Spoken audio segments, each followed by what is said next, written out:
So welcome everyone. We're at ITC 2026 and this morning I have with me Bill Song, founder and group CEO of Peak3.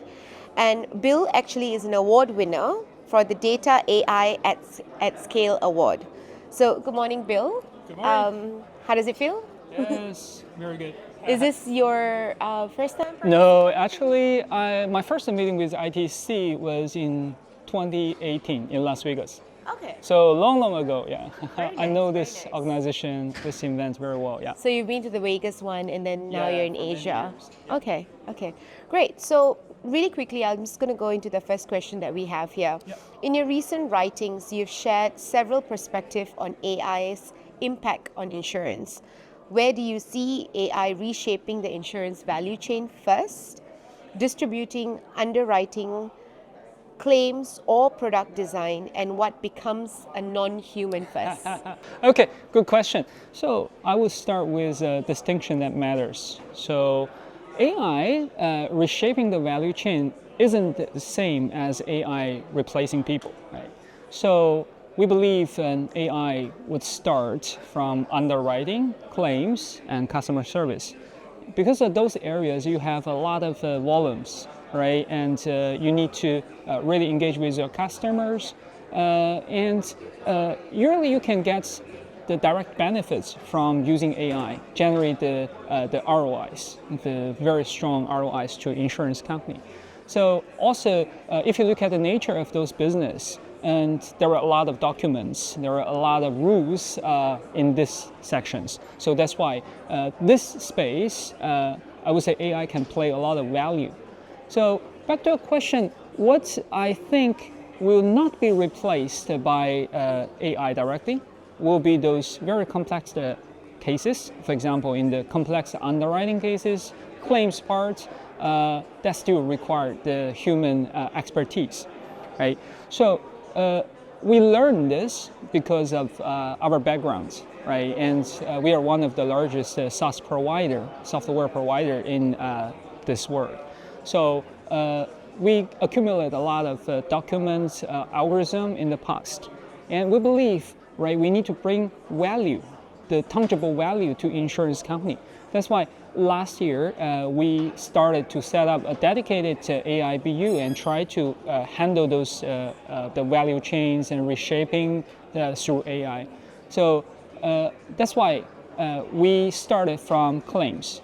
We already offered AI agents to handle the first note of loss, handle the FWA, fraud, waste, and abuse, and later on we try to move to the underwriting side.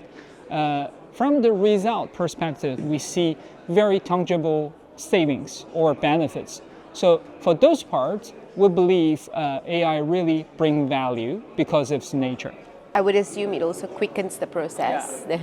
Yeah, exactly. Yeah. So secondly, is like, what is the strategy direction for how AI is embedded across the core platform? And how do you ensure it translates into real tangible value for insurers at scale beyond experimentation? Actually, I give you my conclusion first. So we try to integrate AI from 3 layers into the core system.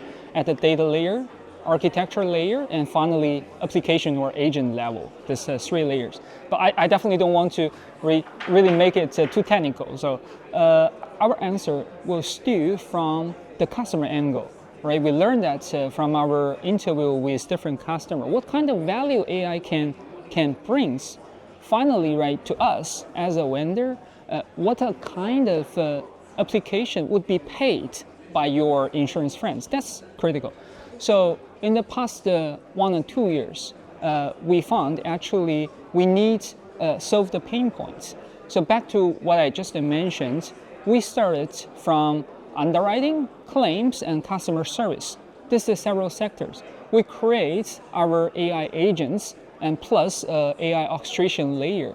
So we believe that in the future, a core system must provide this optionality to insurance company, because finally they shouldn't, or insurance companies shouldn't be constrained by any vendor. They should be able to create their own agents and deploy it somewhere And then through this very flexible mechanism and architecture, they could really create their own AI agents to solve their pain points one by one. My learning is actually we should really think about the power of data, right? And there was a lot of sayings say AI brings the tech equality, but context is never equal because the different companies they have a different legacy. They don't have the same level of context. So as a partner or vendor in this sector, we found it's our mission to help our customers to solve their pain points. And this is not easy. This is a transformation. We talked with more than hundreds of different insurance companies. They have very different requests, but 90% of their requests are very reasonable. And so when we talk about how to use AI, especially how to embed AI with their core, we still need to start from their own pain point, their own data, their own context. And finally, what we should provide is more optionality. And we provide the first several use cases, as what I said, FWA, whatever, personal loss, is because, as what I said, this is simple and can easily bring this tangible ROI. And to insurance company, this is more like encouragement or let them confirm, oh, this is the right direction. And gradually they will adopt this AI into different level. And back to what I said, data level, architecture level. So this is a journey, right? Great answer to that. How is AI changing SaaS players like Peak3? And how do you see your role evolving as the industry shifts towards AI native platforms? Yeah, I like this question. So there is a very fashionable line that's saying, right, SaaS is dead. Yeah. Right? And but actually, I disagree with this. Many insurance companies they have this idea, right? AI can absorb all the rule engines and all the workflows and directly talk to the core. So we don't need a core, right? Then I don't think, right, this is a correct understanding. It's misled many insurance companies.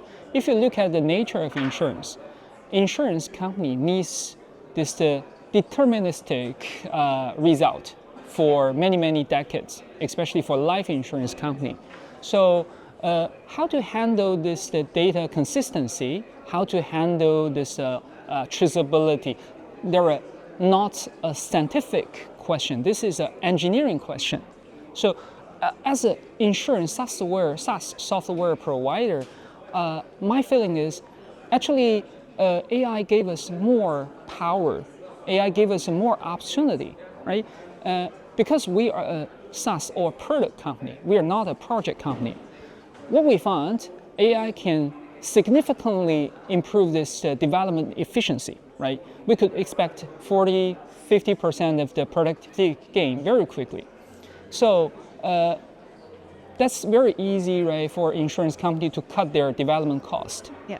However, as the foundation of the future AI core, we found insurance company need more and more, this is optionality, right?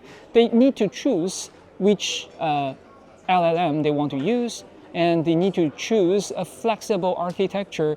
If they want to design something, they can quickly do that, right? So that gave actually more challenges to the traditional core system provider.